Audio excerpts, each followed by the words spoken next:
नमस्कार दोस्तों, इंजीनियर भारत में आपका एक बार फिर से स्वागत है। और आज की इस वीडियो में हम बात करने वाले हैं टाटा सोलर पैनल के प्राइस के बारे में। यहाँ पे हम पॉलीक्रिस्टलाइन सोलर पैनल की कॉस्ट के बारे में बात करेंगे, क्योंकि हमने 290 वोल्ट के टाटा कंपनी के पॉलीक्रिस्टलाइन सोलर पैनल खरीदे हैं, तो इसीलिए हमने पॉलीक्रिस्टलाइन के जो इनके दूसरे मॉडल आते हैं उनके भी प्राइस के बारे में पता किया था। और इस वीडियो में हम उसी का जो प्राइस है वो डिस्कस करने वाले हैं। हालांकि जो यहाँ पे प्राइस बताया जाएगा वो आपको थोड़ी सी रेंज के अंदर बताया जाएगा, और इससे कि आपको अंदाज़ा हो जाएगा कि जो सोलर पैनल है वो किस रेट के अंदर आपको वो मिल सकता है।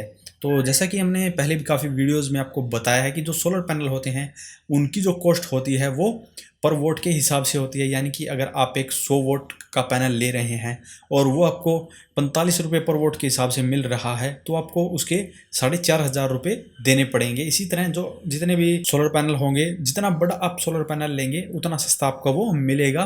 तो चलिए इनके मेनली 6 मॉडल के बारे में हम बात करने वाले हैं जो कि सबसे ज़्यादा पॉपुलर हैं और इन्हीं का उपयोग सबसे ज़्यादा किया जाता है। हालांकि इनके और भी कई मॉडल आते हैं, लेकिन आज की वीडियो में हम जो डिस्कस करने वाले हैं सबसे ज़्यादा इस्तेमाल होने वाले सोलर पैनल के बारे में यहाँ पे हम बात करेंगे। तो यहाँ पे इनका जो सबसे छोटा सोलर पैनल आता है 36 सेल के अंदर, वो आता है 50 वोट का। हालांकि इनका जैसे कि 60 वोट 70 वोट के अंदर भी आता है, लेकिन जो 50 वोट का है वो मोस्टली यूज होता है। और ये 36 सेल के अंदर आता है और इसे आप सिंगल बैटरी के लिए उपयोग कर सकते हैं। प्राइस की बात करें तो ये आपको 40 रुपये पर वोट से लेकर 50 रुपये पर वोट तक मिल सकता है। यानी कि 2000 से लेकर 2500 रुपये तक में आपको ये मिल सकता है।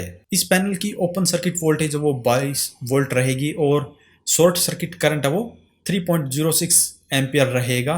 तो इसका जो उपयोग है, जैसा कि हमने बताया, आप सिंगल बैटरी के लिए कर सकते हैं। यानी कि जो आपको छोटी बैटरी देखने को मिलती है, जो कि आपको 12 वोल्ट की जो एलईडी बल्ब आती हैं या 12 वोल्ट के जो डीसी फैन आते हैं उनको चलाने के लिए उपयोग होने वाली बैटरी को चार्ज कर सकते हैं इससे आप। और बीच में आपको इसके लिए कंट्रोलर की भी आवश्यकता होती है, तो वहाँ पर आप 50 वोट का सोलर पैनल है वो यूज कर सकते हैं। नेक्स्ट है इनका 100 वोट का सोलर पैनल। ये भी 36 सेल के अंदर ही आपको देखने को मिलता है और ये आपको मिल जाएगा लगभग 38 रुपये पर वोट से लेकर 45 रुपये पर वोट तक। यानी कि ये आपको 3800 रुपये से लेकर 4500 रुपये तक मिल जाएगा। और 36 सेल होने के कारण ये भी सिंगल बैटरी के ऊपर ही आप इसका उपयोग कर सकते हैं। और इसकी भी जो ओपन सर्किट वोल्टेज है वो वही 22 वोल्ट रहेगी, लेकिन यहाँ पे जो करंट रहेगा वो 6.1 एम्पियर हो जाएगा, यानी कि पहले से डबल हो जाएगा।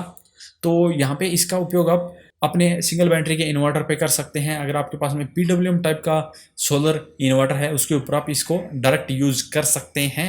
और अगर आपका बजट अभी कम है तो आप इस 100 वोट के पैनल को लगा सकते हैं और बाद में धीरे धीरे जैसे आपका बजट होता है वैसे बढ़ा सकते हैं।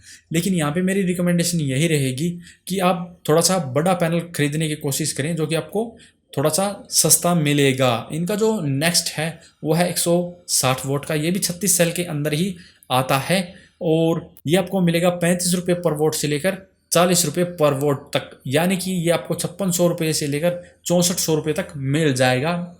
और ये जो मैं प्राइस बता रहा हूँ ये आपको लोकल मार्केट की बता रहा हूँ कि आपको लोकल मार्केट में ये मिल जाएगा इस प्राइस पे।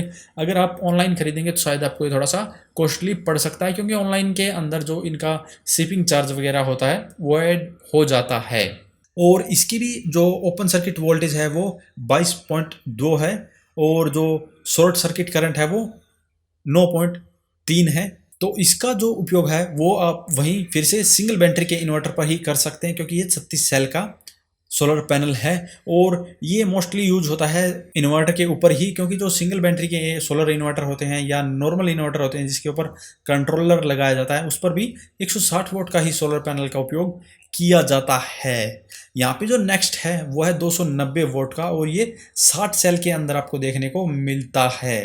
तो यहाँ पे 60 सेल का ये सोलर पैनल है और इसकी जो ओपन सर्किट वोल्टेज है वो 39.5 वोल्ट है और शॉर्ट सर्किट जो करंट है वो लगभग 9.5 एम्पियर है। और इसका उपयोग आप डबल बैटरी के इन्वर्टर पे कर सकते हैं या सिंगल बैटरी के MPPT सोलर इन्वर्टर पे कर सकते हैं जिसकी VOC रेंज लगभग 45 वोल्ट है। उसी के ऊपर आप इस सोलर पैनल को लगा सकते हैं, या MPPT जो सोलर चार्ज कंट्रोलर आते हैं जिनकी VOC रेंज 45 वोल्ट या उससे ज़्यादा होती है उसके ऊपर भी इसका उपयोग कर सकते हैं। अदरवाइज अगर आप PWM सोलर इन्वर्टर के ऊपर इसको लगाना चाहते हैं तो आपके पास में डबल बैटरी का ही इन्वर्टर होना चाहिए, तभी आप इसका उपयोग कर सकते हैं। प्राइस की बात करें तो ये आपको 30 रुपये पर वोट से लेकर 35 रुपये पर वोट तक मिल सकता है, यानी कि 8700 रुपये से लेकर लगभग 10,000 रुपये तक में आपको ये मिल जाएगा। तो यहाँ पे अगर आप PWM सोलर चार्ज कंट्रोलर या PWM सोलर इन्वर्टर का उपयोग करते हैं तभी आप ये 60 सेल वाला सोलर पैनल खरीदें। अदरवाइज जो इनका 300 वोट का आता है 72 सेल के अंदर, वो आप खरीदें, जो कि आप MPPT के ऊपर उपयोग करके उससे ज़्यादा आउटपुट ले सकते हैं। क्योंकि जो MPPT सोलर चार्ज कंट्रोलर होता है या सोलर इन्वर्टर होता है, वो सोलर पैनल से आने वाली एक्स्ट्रा वोल्टेज करंट में कन्वर्ट कर देता है, जिससे कि हमारी बैटरी ज़्यादा अच्छे से और जल्दी चार्ज हो जाती है। इनका जो 300 वोट का सोलर पैनल है वो आपको 28 रुपये पर वोट से लेकर 34 रुपये पर वोट तक मिल सकता है, यानी कि 8400 रुपये से लेकर लगभग 10,200 रुपये तक में आपको मिल जाएगा। और ये बेहतर सेल का है, जिससे कि आप इसे MPPT के ऊपर लगाकर इसका ज़्यादा अच्छे से उपयोग कर सकते हैं। और अगला है इनका 325 वोट का, वो भी इसी प्राइस रेंज के अंदर आता है और 72 सेल के अंदर ही आता है। ये भी आपको 28 रुपये पर वोट के हिसाब से मिलेगा, मैक्सिमम ये 34 रुपये पर वोट के हिसाब से मिल सकता है। तो यहाँ पे ये 9100 रुपये से लेकर 11,000 रुपये तक में मिल जाएगा। और इसकी VOC रेंज की बात करें तो इसकी 45 वोल्ट VOC रेंज है और इसका जो करंट है वो 9.1 एम्पियर है। तो इसका उपयोग जैसा कि मैंने पहले बताया था, आप डबल बैटरी के इन्वर्टर पे कर सकते हैं और MPPT जो सोलर इन्वर्टर या MPPT सोलर चार्ज कंट्रोलर है उसी के ऊपर इसका उपयोग करें, जिससे कि आपको इसका ज़्यादा फ़ायदा मिलेगा। तो ये इनके 6 सोलर पैनल है जो कि मोस्टली यूज होते हैं।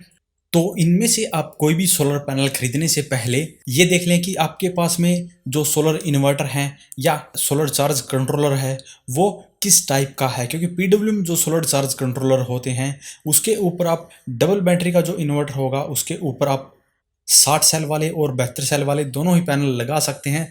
लेकिन वहाँ पे अगर आप PWM टेक्नोलॉजी वाले सोलर चार्ज कंट्रोलर का उपयोग करते हैं तो आपको 60 सेल वाले सोलर पैनल का ही उपयोग करना चाहिए, क्योंकि सोलर पैनल से आने वाली जो एक्स्ट्रा वोल्टेज होगी PWM उसको करंट में कन्वर्ट नहीं कर पाएगा। इसीलिए अगर आप 72 सेल वाला सोलर पैनल लगा देते हैं तो उससे आपको इतना अच्छा बेनिफिट देखने को नहीं मिलेगा। वहीं अगर आप MPPT सोलर चार्ज कंट्रोलर का उपयोग करते हैं तो आपको पता है MPPT जो सोलर चार्ज कंट्रोलर आते हैं या सोलर इन्वर्टर आते हैं वो PWM के मुकाबले थोड़े से महंगे होते हैं। इसीलिए MPPT जो टेक्नोलॉजी है उसका उपयोग ज़्यादा अच्छे से करने के लिए, उसका बेनिफिट ज़्यादा लेने के लिए आपको 72 सेल वाले ही सोलर पैनल का उपयोग करना चाहिए। क्योंकि जितनी ज़्यादा एक्स्ट्रा वोल्टेज सोलर पैनल से आएगी MPPT उसको उतना ज़्यादा करंट में कन्वर्ट करके और आपकी बैटरी को ज़्यादा अच्छे से चार्ज करेगा या आपके लोड को चलाएगा।